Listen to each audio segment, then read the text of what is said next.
ஆமா, ரயில்ல பயணம் செய்யும் போது அறிமுகம் இல்லாத நபர்கள்ட்ட எதையும் கொடுக்க வேண்டாம், எதையும் வாங்க வேண்டாம். அதே மாதிரி ஒரு எமர்ஜென்சி கால் பண்ணி தர செல்ல கொடுக்கலாம் கேட்டா கொடுக்காதீங்க. அதெல்லாம் எடுத்துட்டு ஓடிடுவான். அதனால இந்த கொடுக்காதீங்க. லேடிஸ் சொல் போடுங்கன்னா தயவுசெய்து துணியை போட்டு மறைச்சிடுங்க. காரணம் நீங்க ட்ரெயின் ஜன்னல் ஓரத்தில் உட்கார்ந்து இருப்பீங்க, ஜன்னல் ஓரத்துல படுத்திருப்பீங்க. அதனால ஈஸியா ஜன்னல கை விட்டு பிடிக்குவோம். அது வண்டி ஓர வேகத்துக்கு வண்டி மூவான விற்பனை தான் படிப்பான்.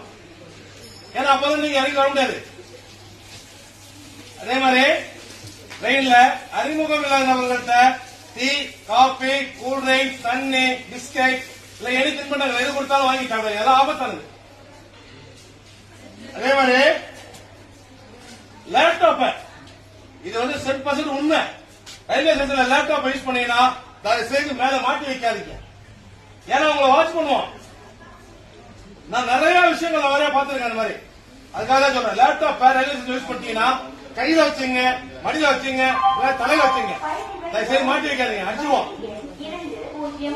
அதே மாதிரி படிக்கட்டு ஓரமாக நின்று அல்லது உட்கார்ந்து பயணம் செய்ய வேண்டாம், உயிருக்கு ஆபத்தானது. அதே மாதிரி லக்கேஜ் கூடுதல் இருந்தா கவுண்ட் பண்ணுங்க. 5 லக்கேஜ் 6 லக்கேஜ் ஏற்றும் போது கவுண்ட் பண்ணுங்க, இறக்கும் போது கவுண்ட் பண்ணுங்க. உங்க லக்கேஜ் மிஸ் ஆகாது. அதே மாதிரி அந்நிய நபர் யாரா இருந்தாலும் சரி நம்ப வேண்டாம். இதை கொஞ்சம் ஒபே பண்ணீங்கன்னா உங்க ஜேர்னி வந்து ஹாப்பியா இருக்கும். சரிங்களா? நன்றி, வணக்கம்.